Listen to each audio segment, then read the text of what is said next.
I'm Abigail Caudle. I'm a breast surgical oncologist at MD Anderson Cancer Center in Houston, Texas. And I'm Michael Alvarado. I'm a surgical oncologist here at the University of California in San Francisco. We've been using MagSeed at MD Anderson for over 2 years, and we've done over 1,000 cases. Yeah, we've been using it for about 2 years, just a little over 2 years as well, and probably done a little over 1,000 cases as well.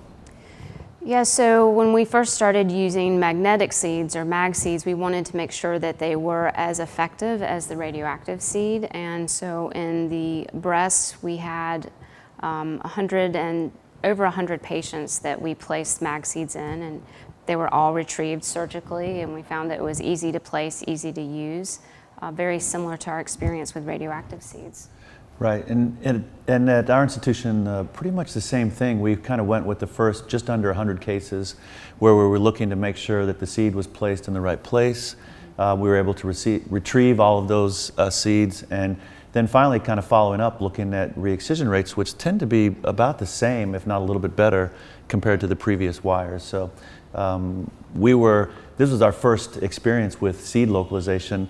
Abigail's pretty lucky to have other seeds in the past, but now being able to utilize this seed, which we feel is probably the best one for us. Yeah, and I will say at MD Anderson, we've been using seeds of some sort, radioactive, now mag seed, for 7 or 8 years. And so we've done thousands and thousands of patients and really have found the seed technology to be the standard.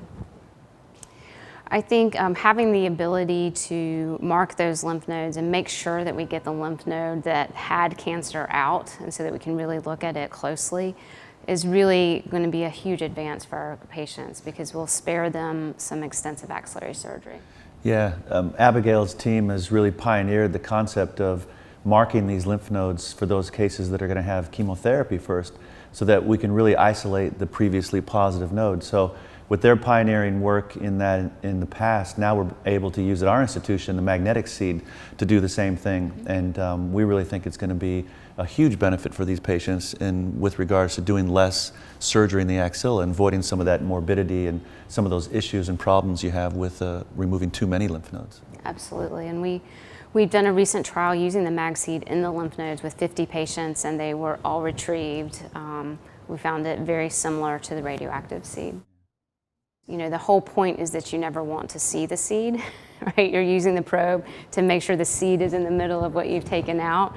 So unlike the wire, where you actually do need to see the wire and you need to manipulate it to do the operation, with seeds, if done ideally, you don't ever see it.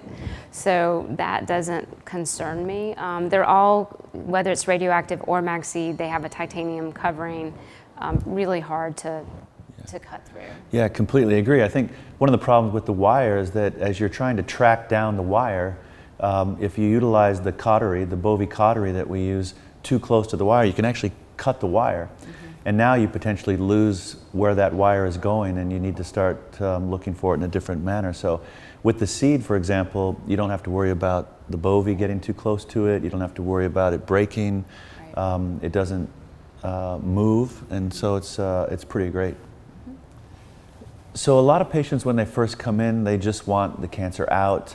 You start talking about lumpectomy, and we can do it in this fashion. I think you'll have a really good cosmetic outcome. And a lot of them say, you know, I don't really care about the cosmetic outcome. I just want to make sure I'm alive and I'm there to see my kids or my family. And what's interesting is that once you get them past that initial kind of scare and you get them out after their surgery, then they start thinking about it a little more often, like, wow, I kind of do wish I'd done this a little bit different.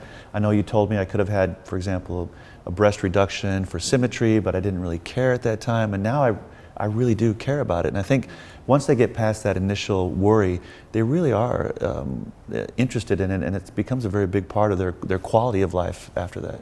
Absolutely. I think one of the first things I counsel patients on is that we have such great therapy for breast cancer now that, you know, you're going to live 20, 30 years, and I want to make sure that every day when you look in the mirror, you don't have a daily reminder of the breast cancer, because this is going to be a battle. We're going to fight through it, and then we're going to get to the other side, and you're going to live a long and healthy life, and you want to look good. Exactly. Completely agree.